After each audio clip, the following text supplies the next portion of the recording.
Bien-aimés dans le Seigneur, nous saluons à toute l'Église de Jésus. Merci à tous les frères et les sœurs du GEC qui est ici avec nous et ceux qui ne sont pas aussi ici avec nous.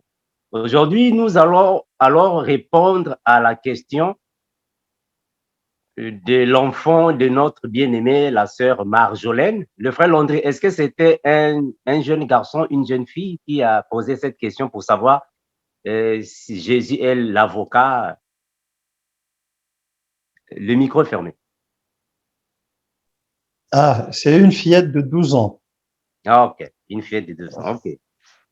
Bon, nous avons jugé bon de répondre à cette question parce que c'est une question aussi que nous allons alors un peu creuser dans la Bible parce que ça fait partie des principes de la saine doctrine. Jésus est notre avocat. Pourquoi ça? Et ça va alors nous aider. Mais bien aimé, premièrement, on va prier, puis on va expliquer pourquoi Jésus est notre avocat. Et pourquoi sommes-nous coupables? Et quel péché alors nous avait alors été afin que nous puissions alors être coupables devant le Seigneur. Père éternel, nous te remercions infiniment, toi qui gardes pour tes enfants, car tu nous connais tels que nous sommes. Tu as dit dans ta parole que sans moi, vous ne pouvez rien faire. Merci Seigneur Jésus pour ta garantie. Merci Seigneur Jésus pour ton amour envers nous des pécheurs. Garde, protège, parce qu'il n'y a que toi qui es incomparable, grand maître, de tous les temps, de toutes les circonstances. Que le règne, la gloire te revienne, Jésus. La puissance te revienne. Le règne au siècle des siècles. Nous avons ainsi prié et nous disons au nom de notre Seigneur Jésus, l'incomparable grand maître. Amen. Amen. Merci, mes bien-aimés, d'être là une fois de plus. La parole de Dieu utilise aussi des principes de la vie. La parole de Dieu utilise des éléments que nous vivons ici-bas. Nous connaissons tous qu'un avocat est une personne, un professionnel qui défend le coupable devant les autorités. Ça, c'est clair. Un avocat, c'est aussi quelqu'un qui est mandaté pour alors rendre innocent devant les autorités les innocents. C'est pour défendre la cause des coupables. Il est avocat. Donc, il est là pour intercéder en faveur des accusés. C'est un avocat. Selon la vie courante. Mais selon la parole de Dieu, un avocat signifie un intercesseur. Un avocat est un intercesseur. Le Seigneur Jésus n'est pas l'unique avocat dans la Bible. Dans toute la Bible, voilà pourquoi nous disons toujours qu'il y a des expressions qui sont données à Christ et Jésus révèlent tout simplement des choses que nous pouvons aussi aller en profondeur. Dans la Bible, il y a déjà eu des avocats. On ne va pas citer tous les avocats. On va juste prendre un exemple afin que nous puissions avoir la lumière.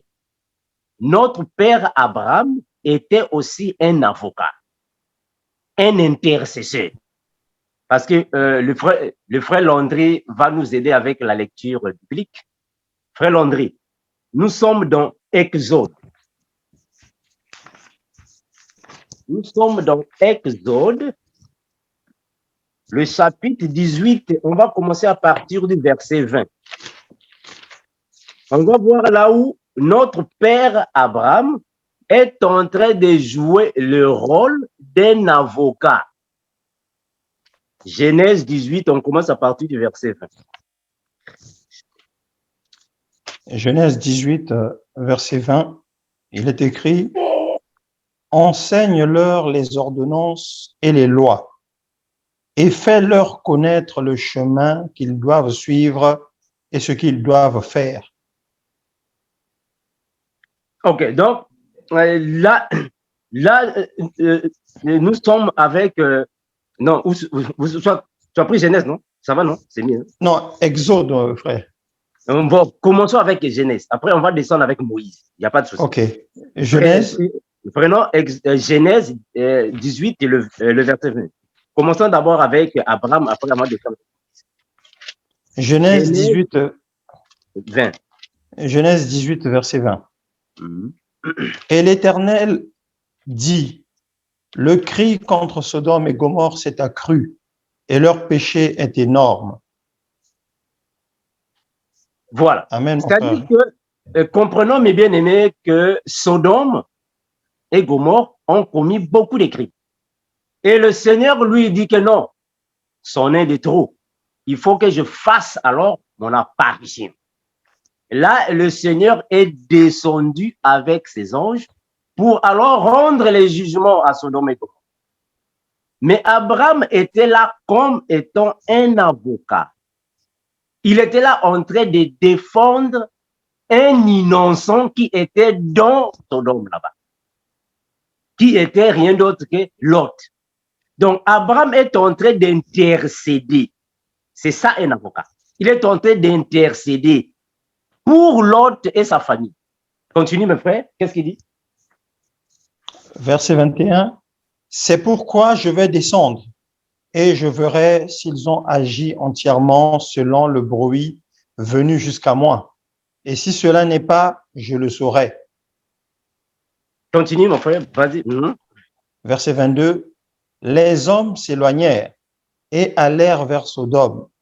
Mais Abraham se tint encore en présence de l'Éternel. Verset 23. Abraham s'approcha et dit, feras-tu aussi périr le juste avec le méchant? Très bien. Il est en train d'intercéder. Abraham, comme avocat, il est en train d'intercéder en faveur de Lot et sa famille. Il dit, oh, mais feras-tu aussi mourir le juste et le mauvais? Ça, c'est une intercession qu'il fait. Donc, il est en train de défendre l'innocent qui est Lot. Continue, mon frère, continue. Verset 24. Peut-être y a-t-il 50 justes au milieu de la ville. Les feras-tu périr aussi? Et ne pardonneras-tu pas à la ville à cause des 50 justes qui sont au milieu d'elle? Très bien. Il est en train d'intercéder, mais peut-être dans la ville, il y a 50, peut-être. Mais est-ce que vous croyez que Dieu ne sait pas que dans la ville, il y avait des justes et des mauvais? Dieu connaît. Mais Abraham est en train de dire, mais peut-être, peut-être. C'est une façon d'intercéder pour les justes qui sont là-bas. Donc, c'est un avocat.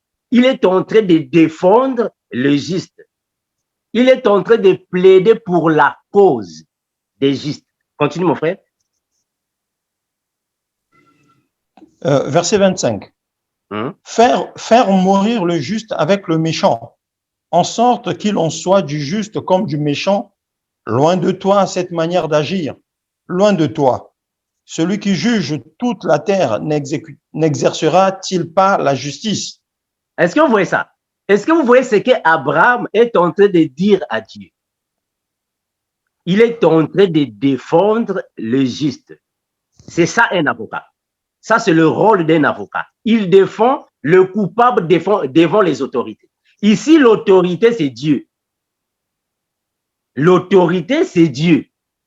L'avocat, c'est Abraham. Le coupable, c'est l'autre. Parce que là-bas, il est en train d'être culpabilisé. Or, il est innocent. Maintenant, qu'est-ce que Dieu dit? Vas-y, mon frère, qu'est-ce que Dieu dit? Verset 26, et l'Éternel dit, si je trouve dans Sodome 50 justes au milieu de la ville, je pardonnerai à toute la ville à cause d'eux.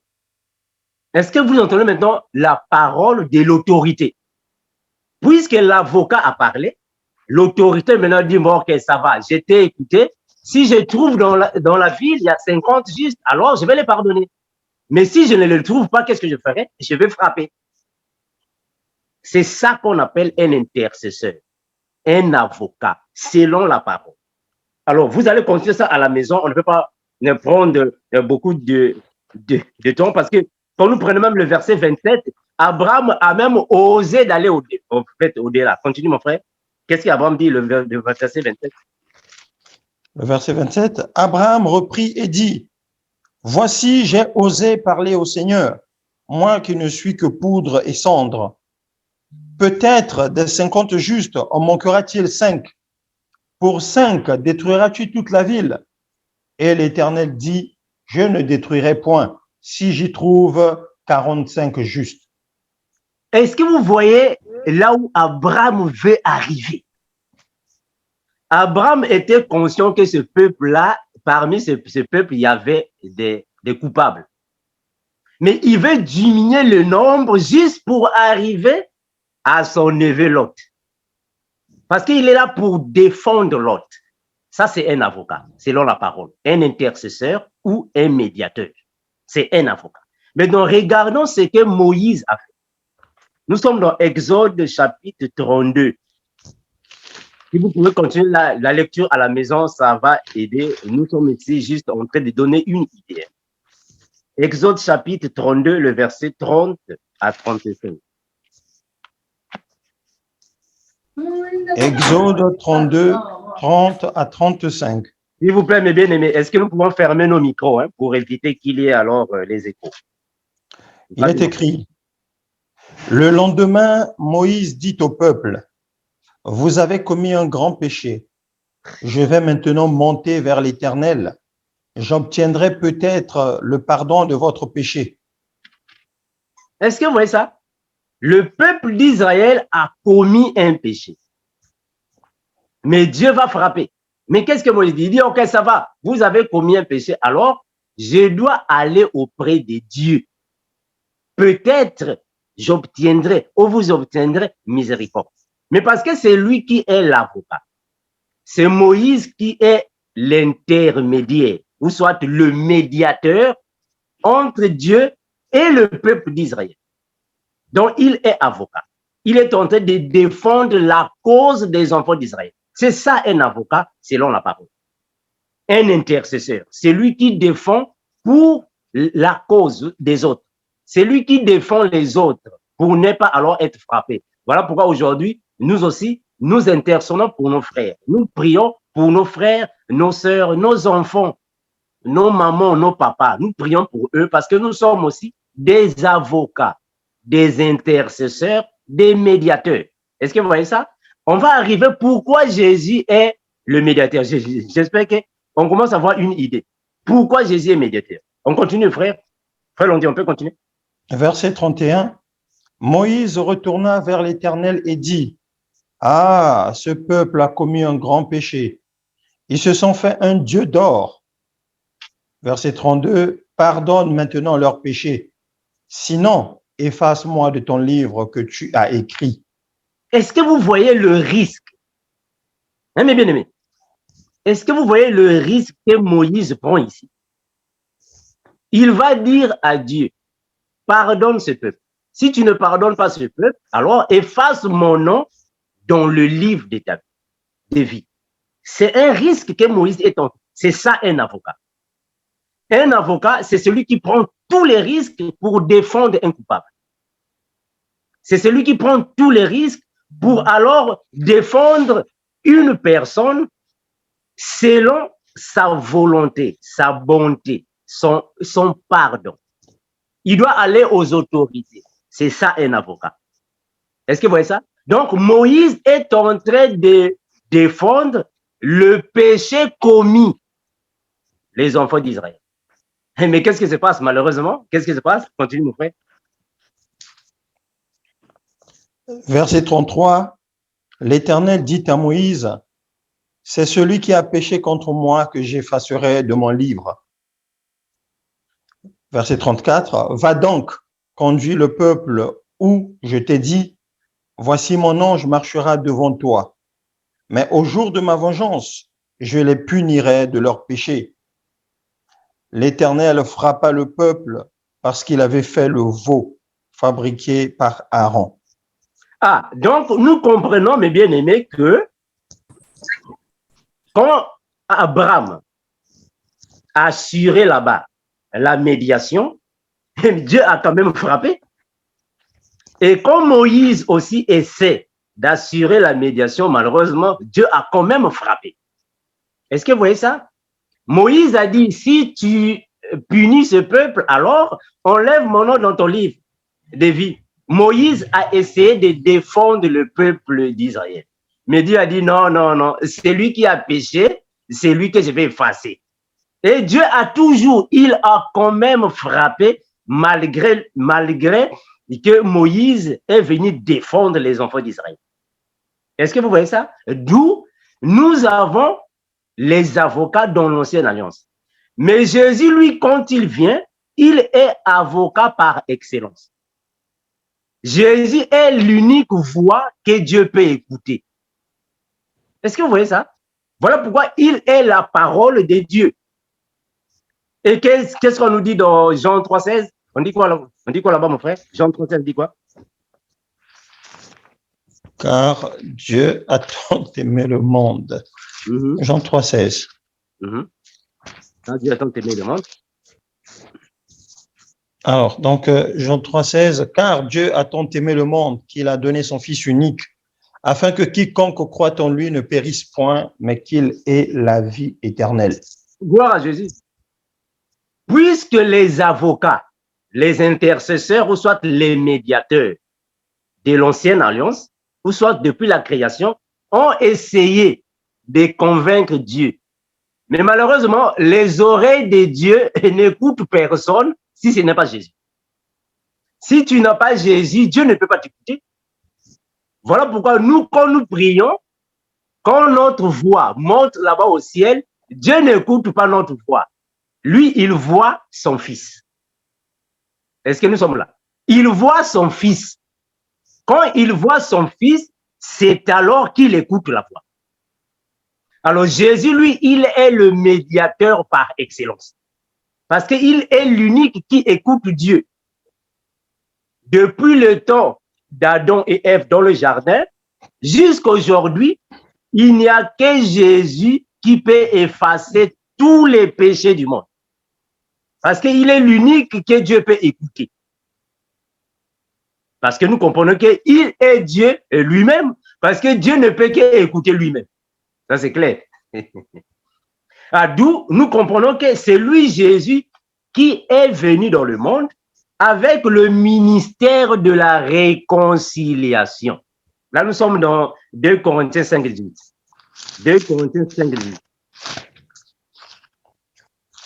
2 Corinthiens 5, 18. 2 Corinthiens 5, 10. 18. 2 Corinthiens 5, 18. Et tout cela vient de Dieu, qui nous a réconciliés avec lui par Christ et qui nous a donné le ministère de la réconciliation. Amen. Est-ce que vous voyez ça? Donc, il est venu avec le ministère de la réconciliation. Mais pourquoi ce ministère? Parce qu'il est l'unique voix qui peut monter là-bas au ciel et Dieu écouter. L'unique voix. Voilà pourquoi il le confirme dans Matthieu 3, 17. Matthieu 3, 17. Qu'est-ce qu'il dit là-bas en fait? Matthieu 3, 17. Alors, Matthieu 3, verset 17. Matthieu 3, 17, il est écrit: Et voici une voix fit entendre des cieux ces paroles. Celui-ci est mon fils bien-aimé, en qui j'ai mis toute mon affection. Voilà. Donc, Jésus, quand il vient dans le monde, il a pris un corps humain, une chair humaine. Alors, il est l'unique voix que le Père peut écouter. C'est l'unique voix. Donc, il est l'avocat par excellence. Il est le médiateur par excellence. Donc, Jésus, c'est lui qui est l'avocat. Mais qui sont les coupables? C'est nous qui sommes maintenant les coupables. Et Dieu le Père, lui, il symbolise les autorités. Mais l'accusateur, c'est qui? Qui nous accuse auprès de Dieu? Mais c'est le diable, non? Donc le diable, lui, il est notre accusateur. Est-ce que vous voyez comment est-ce que Dieu est en train de travailler comme si c'était dans une justice? Le diable, lui, il est notre accusateur. Mais c'est Jésus qui est notre avocat. Parce que quand nous prenons Luc, mon frère, Luc 22. Qu'est-ce qu'on dit là-bas? Luc chapitre 22, le verset 31 à 32. Luc 22, 31, 32. 31 à 32. Voilà. Le Seigneur dit, Simon, Simon, Satan vous a réclamé pour vous cribler comme le froment. Mais j'ai prié pour toi, afin que ta foi ne défaille point. Et toi, quand tu seras converti, affermis tes frères. Gloire à Jésus. Voilà pourquoi beaucoup de gens disent, oh, mais pourquoi est-ce que Jésus, s'il est Dieu, mais il priait? Est-ce que Dieu peut prier? Mais parce que vous n'avez pas compris ce mystère. Lui, il est avocat quand il vient dans le monde. Il s'est fait serviteur. Voilà pourquoi il s'est dépouillé et devenu comme un serviteur pour qu'il soit avocat de la manière qu'il puisse nous défendre. Maintenant, selon la parole de Dieu, qui est notre accusateur? Attention, je vais aussi souligner ce point, c'est très important. Dans la vie spirituelle, notre accusateur, c'est le diable. C'est lui qui nous accuse. Mais dans la doctrine, notre accusateur, je dois répondre ça, c'est très important pour ne pas qu'il ait une mauvaise compréhension.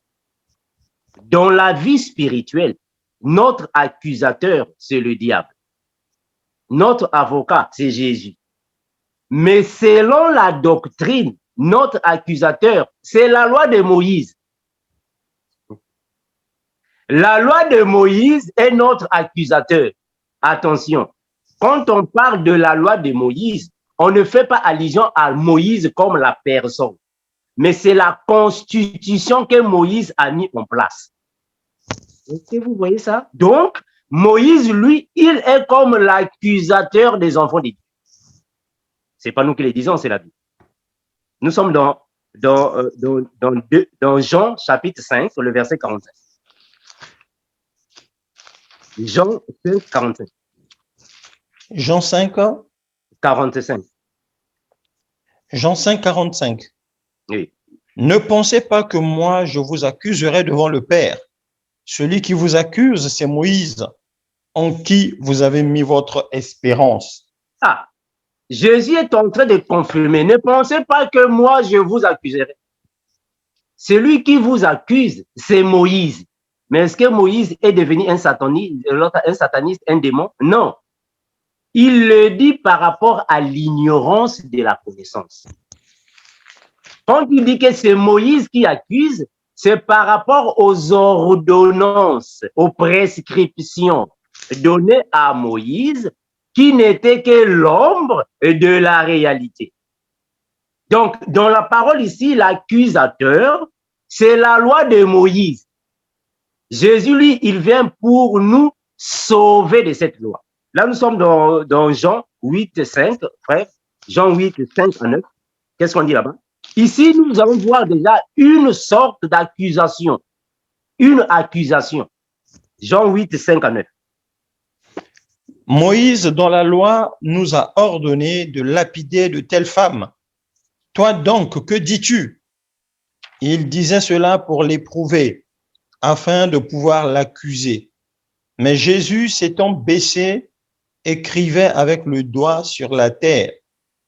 Comme il continuait à l'interroger, il se releva et leur dit, que celui de vous qui est sans péché jette le premier la pierre contre elle. Et s'étant de nouveau baissé, il écrivait sur la terre. Quand ils entendirent cela, accusés par leur conscience, ils se retirèrent un à un, depuis le plus âgé jusqu'au dernier. Et Jésus resta seul avec la femme qui était là au milieu. Amen. Est-ce que nous voyons ce qui se passe ici? Une femme qui est alors attrapée, prise en flagrant délit d'adultère, on l'a menée envers Jésus. Et ils disent que Moïse nous a dit, ou soit nous a prescrit. Mais parce que là-bas, c'est l'accusateur. Donc, la loi de Moïse là-bas symbolise l'accusateur. Et la femme ici est la coupable. Alors, il faut que les accusateurs viennent aussi auprès de Jésus. Ici, ce sont les scribes qui sont maintenant les accusateurs. Ils viennent alors pour que l'avocat puisse donner alors son mot. Jésus dit, mais non, mais non. Jésus est là en train de défendre la femme. Cette femme que Jésus défend, c'est tout un peuple. La femme là signifie tous ceux qui sont dans le péché. Donc nous aussi, nous étions cette femme adultère. Nous étions cette femme impudique. Nous étions cette femme aussi. Mais Jésus est venu pour défendre pour notre cause. C'est ça un avocat. Est-ce que vous voyez ça? Jésus, c'est lui qui est l'avocat. C'est lui qui a effacé toutes les condamnations que la loi de Moïse nous impliquait. Là, nous sommes dans Romains. Bah, mon frère, dans Romains 8, premier, on dit quoi? Romains chapitre 8, verset premier.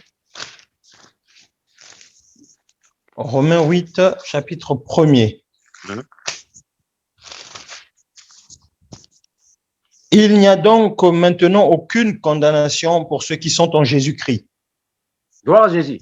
Il n'y a aucune condamnation. C'est-à-dire que notre avocat nous a déjà défendus devant les autorités.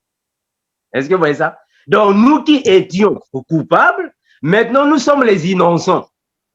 Parce que l'avocat nous a déjà défendus. Et il rajoute encore dans Colossiens 2,14. Colossiens 2,14. Donc, Jésus, lui, il est l'avocat de ses enfants. C'est lui qui nous défend auprès du Père.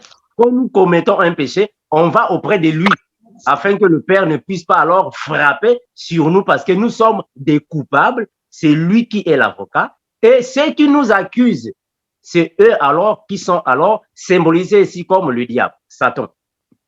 Colossiens 2,14, mon frère. Colossiens 2,14. Il a effacé l'acte dont les ordonnances nous condamnaient et qui subsistait contre nous, et il l'a détruit en le clouant à la croix. Gloire à Jésus. Il a effacé l'acte qui nous rendait coupables. Est-ce que vous voyez ça? L'acte qui nous condamnait, c'est-à-dire qui nous rendait coupables. Parce qu'on était coupables. Quand on va dans la loi de Moïse, on était là-bas des coupables. Il faut lapider les prostituées, il faut lapider ceci, cela, il faut faire ceci. Donc, on avait les jougs de Moïse. Mais Christ, lui, quand il vient, l'avocat par excellence, parce qu'il est l'unique voix que Dieu écoute, il alors enlève tout. Voilà pourquoi aujourd'hui, frère, quand tu pries à Dieu, si Jésus n'est pas en toi, Dieu ne va même pas écouter ta prière. Il faut que Jésus soit d'abord en toi. Voilà pourquoi dans l'ancienne alliance, quand quelqu'un commettait un péché, quand quelqu'un finissait alors la période de la purification, il fallait se présenter devant les sacrificateurs avec un agneau. L'agneau là symbolise Jésus, qui est l'unique qui peut alors ôter les péchés. C'est Jésus. Est-ce que vous voyez ça? Et l'apôtre Paul confirme encore dans 1 Timothée 2,5. 1 Timothée 2,5. 1 Timothée 2,5. 1 Timothée 2,5. Car il y a un seul Dieu et aussi un seul médiateur entre Dieu et les hommes, Jésus-Christ homme. Gloire à Jésus. Est-ce que vous voyez ça? Jésus est l'unique médiateur. Un médiateur, mes bien-aimés, comme le mot le dit, c'est quelqu'un qui vient séparer deux personnes en conflit. Ça, c'est clair, non? Il est médiateur. Deux personnes sont dans les conflits, il vient pour assurer la réconciliation, la médiation. Maintenant, selon la parole, Jésus, lui, il assure cette médiation entre le Créateur et la créature. Est-ce que vous voyez ça? Donc, si Jésus n'était pas venu sur la terre, personne n'allait être sauvé. Donc, Jésus, quand il vient dans le monde, c'est pour assurer alors la médiation. Parce que nous étions tous des pécheurs. On était tous des pécheurs. Voilà pourquoi la parole le confirme. Le frère Landy va nous aider avec ce passage. Je vais le chercher. Gloire à Jésus. Nous sommes dans Romains. Nous sommes dans Romains. Romains 3, 23. Romains 3, 23. Romains 3, 23. Car tous ont péché et sont privés de la gloire de Dieu. Voilà. Car tous ont péché et sont privés de la gloire de Dieu. Mais nous avons péché à quel moment? Mais c'est par rapport à la chute de l'homme dans le jardin d'Éden. Est-ce que nous sommes là? Chute de l'homme dans le jardin d'Éden, alors la colère de Dieu s'est enflammée contre lui. Mais puisque l'âme qui pêche, c'est celle qui mourra, donc Jésus est venu pour nous racheter de ses péchés. Parce que c'est lui qui est l'avocat par excellence, qui peut nous défendre, nous qui étions des coupables. Et Dieu a recréé le monde. Est-ce que vous savez ça? Dans le monde spirituel, Dieu a recréé le monde. Voilà pourquoi dans 2 Corinthiens chapitre 5, le verset 17, on nous dit là-bas que si quelqu'un est en Christ, il est une nouvelle créature. Ah, donc nous comprenons que nous sommes de nouvelles créatures et Jésus, lui, il est le nouveau Adam. L'Église est la nouvelle Ève. Donc nous vivons dans un monde spirituel recréé par Dieu dans lequel le péché n'existe plus là-bas. Parce que c'est la saine doctrine. Ah, j'arrive maintenant à la saine doctrine. Dans la saine doctrine, le péché n'existe plus parce que Christ avait effacé le péché dans la saine doctrine dans le monde spirituel. Continue, frère Landry, le verset 24. Qu'est-ce qu'il dit là-bas? Nous sommes dans Romains 3 toujours. Voilà, 3, 24. On va arriver jusqu'au verset 25. Verset 24. Et ils sont gratuitement justifiés par sa grâce, par le moyen de la rédemption qui est en Jésus-Christ. Voilà. Donc, nous étions tous des pécheurs, mais par le moyen de la rédemption, en d'autres termes, par l'assistance de l'avocat par excellence, Jésus, il a effacé tous les péchés que nous avons, il nous a rendus purs. Voilà pourquoi dans la Bible, il est écrit que même si tes péchés sont devenus comme du cramoisi, il est capable de les effacer tous. Mais parce que devant Dieu, nous étions des coupables. Est-ce que vous voyez ça? Devant Dieu, on était tous des coupables, des pécheurs. Mais Jésus, lui, quand il vient dans le monde, c'est pour venir nous défendre, nous qui étions pécheurs. Nous sommes maintenant devenus des personnes parfaites, des personnes saintes devant le Seigneur. Donc, selon le monde, nous ne sommes pas parfaits. Selon le monde. Selon le monde, nous ne sommes pas saints. Mais puisque notre avocat nous avait déjà défendus, donc devant Dieu, nous sommes parfaits. Devant Dieu, nous sommes saints. Est-ce que vous voyez ça? Donc, Jésus nous considère comme les personnes parfaites, comme les personnes saintes. Donc, en nous, il n'y a pas de tâches, il n'y a pas de péché, il n'y a pas de rides. Parce qu'il nous avait déjà défendus devant le Père. Est-ce que vous voyez ça? Donc, tout ce que Dieu refusait devant Abraham et devant Moïse, mais devant Jésus, il a cédé. Voilà pourquoi Jésus est notre avocat. Ce sont des termes bibliques. Cela ne signifie pas dire que là-bas dans le ciel, réellement, il y a aussi un avocat qui est assis, à gauche ou à droite. Dieu aussi, non. Ce sont des termes spirituels qui expliquent quelque chose. Frère, on dit, on va finir avec le verset 25. Verset 25. C'est lui que Dieu a destiné par son sang à être, pour ceux qui croiraient, victime propitiatoire, afin de montrer sa justice, parce qu'il avait laissé impunément les péchés commis auparavant au temps de sa patience, afin, dis-je, de montrer sa justice dans le temps présent, de manière à être juste en justifiant celui qui a la foi en Jésus. Amen. Gloire à Jésus. Amen. Est-ce que vous voyez ça, mes bien-aimés? Vous pouvez lire à la maison. C'est-à-dire que quand Dieu a mis Adam et Ève dans le jardin, il les a donné des commandements. Mais malheureusement, l'accusateur est venu tromper le couple. Ils ont tombé. Ils sont tombés dans le péché. D'où Dieu, par sa colère, il a frappé l'homme et la femme. Puisqu'il frappe l'homme et la femme, le péché s'est introduit dans le monde. quand le péché entre dans le monde, alors c'est toutes les chairs alors qui contiennent le péché adamique. Mais Jésus, qu'est-ce qu'il vient? Il fait, quand il vient dans le monde, il a fait quoi? Il a pris. Donc, Jésus a regroupé. Il a collecté tous les péchés du monde. Il est parti sur la croix avec tous les péchés. Donc, il meurt sur la croix avec tous les péchés du monde. Mais attention, cela ne signifie pas dire que bon, comme il n'y a plus de péchés maintenant, on peut aller dans l'impudicité. Non, c'est pas ça. Ça, c'est une mauvaise interprétation. Ça, c'est une mauvaise interprétation. Jésus est notre avocat, mais attention au péché.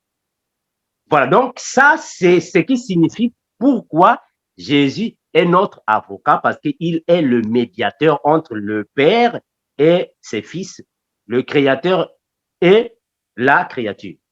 Merci Père, nous te remercions infiniment, toi qui bénis, garde, protège, Seigneur Jésus. Nos vies entre tes puissantes mains, tu as dit dans ta parole, que sans toi, nous ne pouvons rien faire, parce que tu es l'unique chemin, vérité et vie. Tu es l'unique pain qui est descendu du ciel afin que nous puissions avoir cette sémence. Béni garde Père éternel. Merci Seigneur Jésus pour ton amour envers nous des pécheurs, nous qui étions dans l'adultère, nous qui étions des impudiques, des enfants des ténèbres, de la désobéissance, de l'égarement. Mais tu as voulu par ton amour nous racheter du péché de ce monde afin que nous soyons parfaits et saints comme toi. Béni garde Père, nous te remercions infiniment, Seigneur Jésus, parce que tu es incomparable de tous les temps. Tu es incomparable, Jésus. Merci pour ton amour. Le règne, la gloire, la puissance te reviennent parce que tu es au-dessus de toute autorité, toute domination, toute puissance. Merci, Seigneur Jésus. Ton puissant nom, nous avons su prier et nous disons au nom de Jésus, notre Seigneur. Amen. Gloire à Jésus. Merci, mes bien-aimés. Nous donnons la parole à notre sœur, la sœur Maria ou la sœur Edwige, afin de voir s'il y a des partages à faire, des questions à poser, afin que nous puissions parcourir la parole. Au cas où il n'y a pas de questions, vraiment, on peut se séparer par là. Merci, frère Amando. Nous donnons la parole à notre sœur Pierrette. Oui, bonjour mes frères et sœurs, soyez bénis au nom de notre Seigneur Jésus-Christ. Amen. Frère Amando, je voulais poser une question par rapport à Genèse 3, Genèse 3, verset 9. Donc, nous venons de voir que lorsque Abraham a intercédé, lorsque Moïse a intercédé aussi pour le peuple, le Seigneur a dit non, c'est celui qui a péché qui doit être puni. C'est ça, n'est-ce pas? Très bien. C'est l'âme qui pèse. Mais ça, voilà. ça, ce sont des prophéties qui sont venues après, avec les prophètes Ésaïe, Ézéchiel, Jérémie. D'accord. Donc, dans Genèse 3, verset 9, lorsque Adam et Ève ont désobéi, quand l'Éternel est venu, cependant, l'Éternel Dieu appela l'homme et lui demanda, où es-tu? Pourquoi il a appelé que l'homme? Et l'homme a répondu, j'ai entendu ta voix dans le jardin et j'ai eu peur parce que j'étais nu. Donc, il a appelé que l'homme alors que les deux avaient péché. Donc, c'est ça la question, la première question que je voulais poser.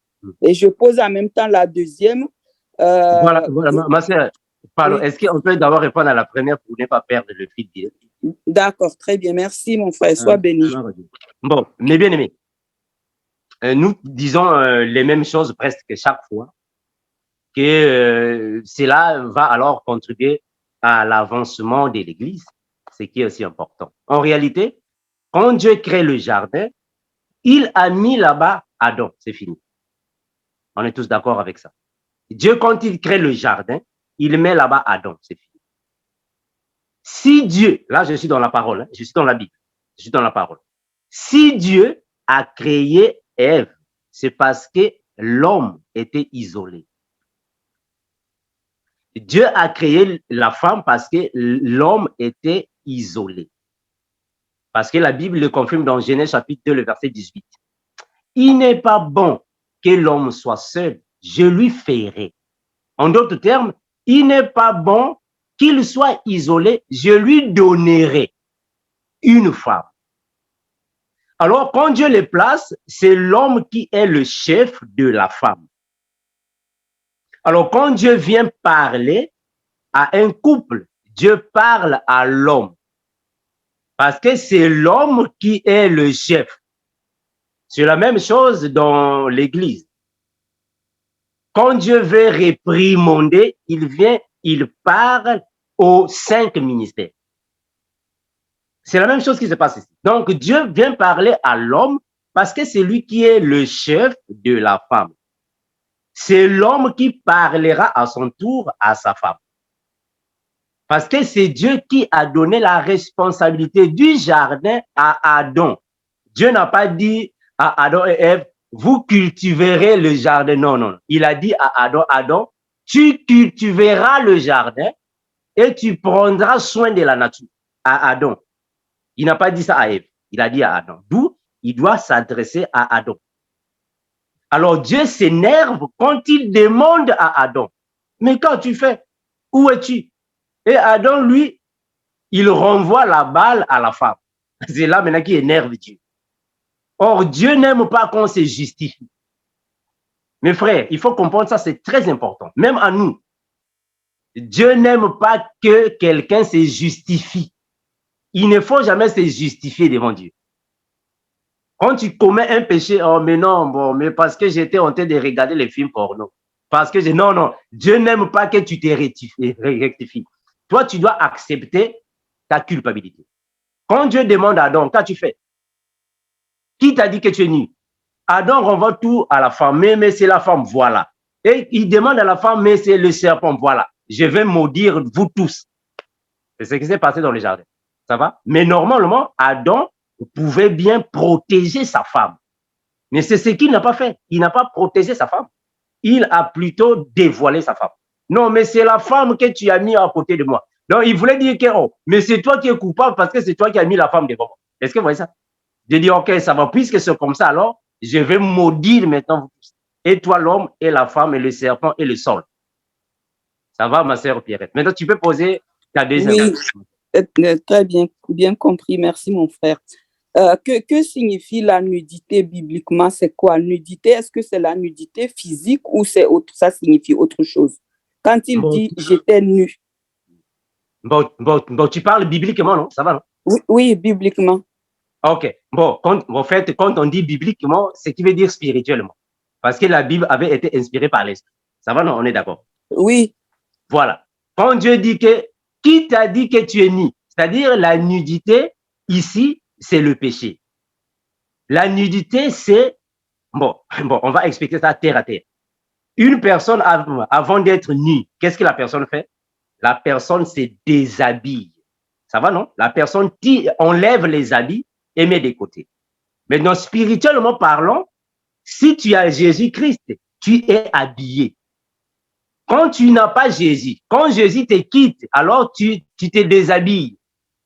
C'est-à-dire, tu enlèves les habits, tu restes nu.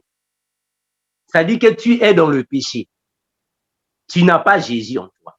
Alors, la sentence de Dieu viendra sur toi. Voilà pourquoi il a dit, oh, mais toi qui t'as dit que tu es nu? Parce qu'avant que la personne soit convaincue que je suis dans le péché, il faut que l'esprit me dise que je suis dans le péché. Dernièrement, j'avais donné un témoignage ici, moi, votre frère. Quand je suis arrivé ici, aux États-Unis, j'ai travaillé dans une brasserie, une compagnie qui fabrique la boisson alcoolique. Je suis parti là-bas, moi je ne savais pas que c'était mauvais. Je vais là-bas, je travaille seulement une journée, la même nuit, le Seigneur me dit non, mon serviteur ne peut pas travailler là où on fabrique la boisson alcoolique. Ah, j'ai quitté. Donc, il faut que l'esprit me dise que j'ai commis un péché. Maintenant, Adam, lui, Dieu demande, oh, mais toi qui t'as dit que tu es nu, alors que je n'ai pas encore dit que tu es nu. Donc, la nudité ici, c'est le péché, l'abandon de la parole, la désobéissance. Être loin de Jésus, c'est ça la nudité pour nous les chrétiens. Ça va, ma sœur? Oui, ben, merci beaucoup, mon frère. Je vais laisser la parole aux autres. S'il n'y a personne, je reposerai mon autre question. Merci. Oui, ma soeur Pierrette, je crois que tu devras poser ta question parce qu'on n'a pas encore d'autres. Donc, l'autre question, frère Armando. Le diable est notre accusateur. Le diable, il ne lit pas dans nos pensées, n'est-ce pas? Il ne peut pas lire dans nos pensées. Si j'ai de mauvaises pensées et que le diable qui ne lit pas dans mes pensées, comment est-ce qu'il peut m'accuser? C'est l'Esprit qui m'accuse, puisque si j'ai l'Esprit Saint, c'est l'Esprit Saint qui va me dire, voilà, ce que tu penses n'est pas bon, mais c'est la parole elle-même qui va m'accuser, ce n'est plus le diable, puisqu'il ne lit pas dans mes pensées. Mais celui qui n'a pas l'Esprit, celui qui n'a pas Jésus, comment est-ce que le diable peut l'accuser s'il ne lit pas dans les pensées? Merci beaucoup. Non, ma sœur. Le diable lit dans les pensées. Ah bon? Oui. Merci. Le diable lit dans les pensées, ma sœur. C'est-à-dire que le diable, avant de te propulser au péché, il doit mettre ses pensées négatives en toi, dans ton âme. Il met les pensées dans ton... Voilà pourquoi dernièrement, quand j'avais fait une émission sur Adam et Ève, j'avais dit que non. Quand Ève est en train de manger le fruit, c'était dans les pensées. Et j'avais donné un verset biblique. Que c'était dans les pensées que le diable met. Alors, les pensées négatives. En fait, il faut comprendre, mes sœurs et mes frères, que nous qui sommes ici sur la terre, nous avons à côté de nous les anges des dieux et les anges du diable. En d'autres termes, l'ange de Dieu et l'ange du diable. C'est l'ange de Dieu qui te donne les bonnes pensées, mais le diable te donne les mauvaises pensées.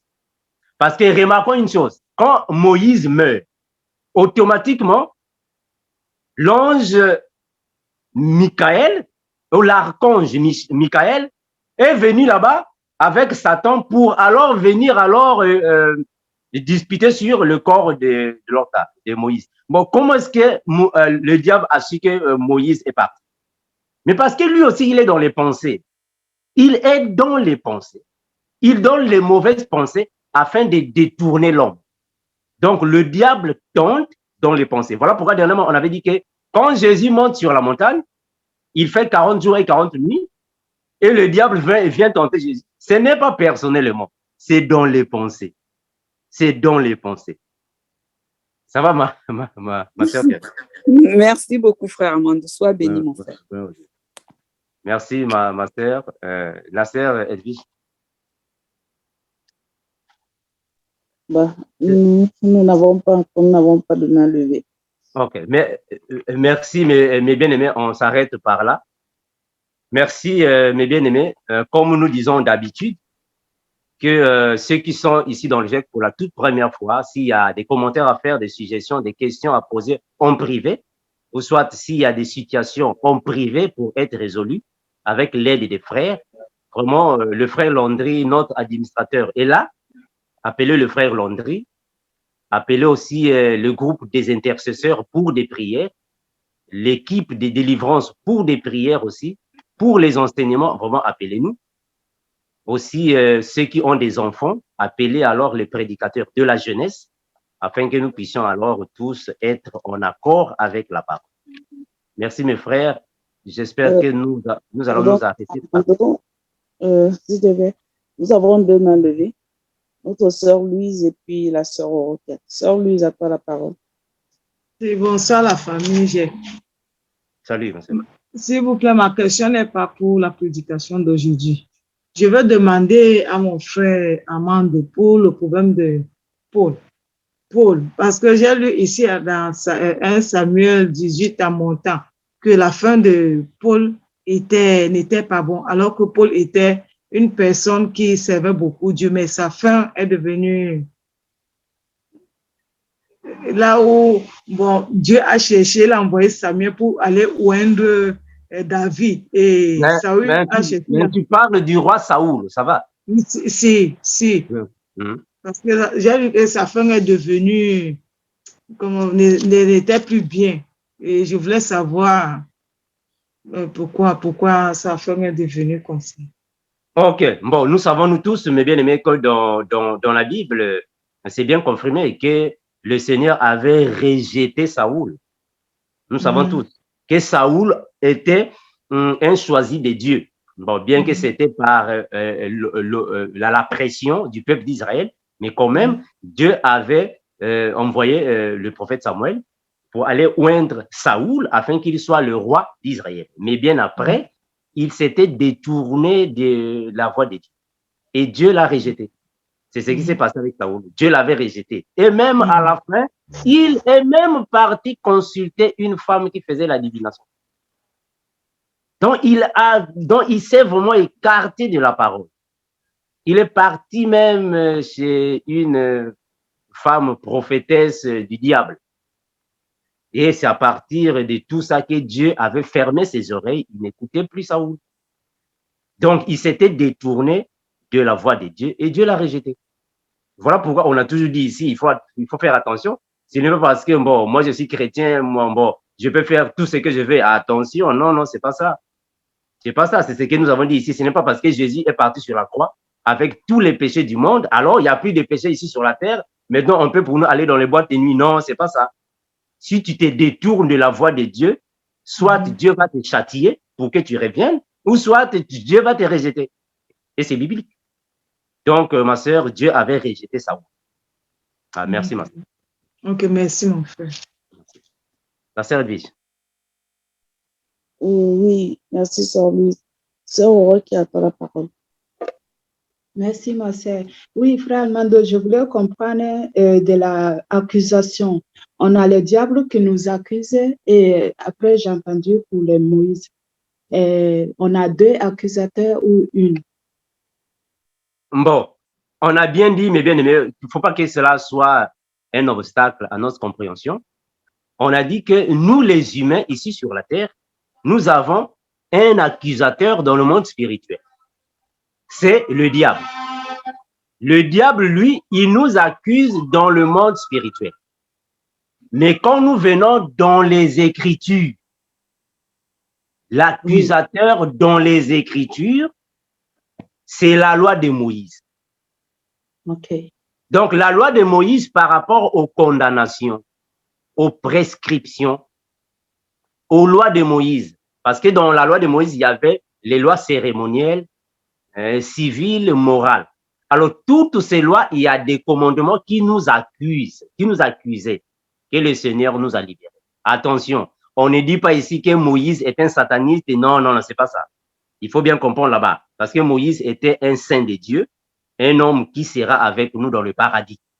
Mais quand la Bible dit que c'est Moïse qui accuse, c'est par rapport à la loi qui n'était pas parfaite.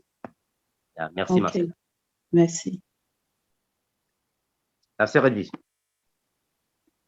Oui, frère Armando, nous avons une question de notre sœur Marlène qui dit j'ai bien compris que le diable lit dans les pensées. Mais si je prie dans mes pensées, est-ce que le diable sait ce que je demande à Dieu? Ok, mes bien-aimés, il faut d'abord comprendre que les pensées sont spirituelles. Là, on est d'accord. Les pensées sont spirituelles. Il faut comprendre que le diable est spirituel. Ça va, non? Le diable est spirituel. Le diable connaît notre âme. Il faut d'abord comprendre les choses au début, frère. Le diable avait été doté de plusieurs puissances quand il était avec le Père. Donc, il est capable d'entrer dans ta vie, surtout si tu n'as pas le Seigneur. Si tu n'as pas le Seigneur, moi, je sais qu'il y a beaucoup de frères et de sœurs qui nous appellent, qui disent que frère Armando, moi, quand je passe toute la journée, je suis pour moi libre. Mais si je touche seulement la Bible, la tête commence à me faire mal. Mais posez-vous la question, comment est-ce que le diable a su qu'il a touché la Bible? Il y a même beaucoup de sœurs qui me disent que moi, quand je commence seulement de prier, les pieds commencent à me faire mal. Moi, quand je commence seulement à faire ceci, mais c'est ça, c'est le diable. Le diable est là à côté, lui aussi, il contrôle notre vie. Parce qu'avant d'accuser, il faut d'abord contrôler la vie de quelqu'un et puis l'accuser. Le diable connaît. Quand nous sommes en train de prier, le diable connaît que nous prions. Est-ce que Est-ce que vous voyez ça? Qu'est-ce qui s'est passé avec Job? Job, l'autre, et Satan. Job. Le diable est parti au ciel. Et qu'est-ce que Dieu a dit au diable? Oh, mais d'où viens-tu? Il dit que je viens de parcourir la terre. Ah. Donc, il vient de voir les enfants de Dieu, ce qu'ils font. Là où ils sont, qu'est-ce qu'ils entreprennent? Mais c'est ça, le diable. Donc, c'est possible, maman sœur. C'est possible. Le diable peut te mettre les mauvaises pensées. Le diable aussi connaît ce que tu es en train de penser pour te détourner de la voie. C'est possible, ma sœur. Mais quand nous sommes en Jésus-Christ, nous sommes cachés en Jésus. C'est Jésus alors qui nous protège, qui nous garde. Donc, on n'a pas peur du diable, qu'il soit là ou pas. Nous avons le Seigneur. Amen. Gloire à Jésus.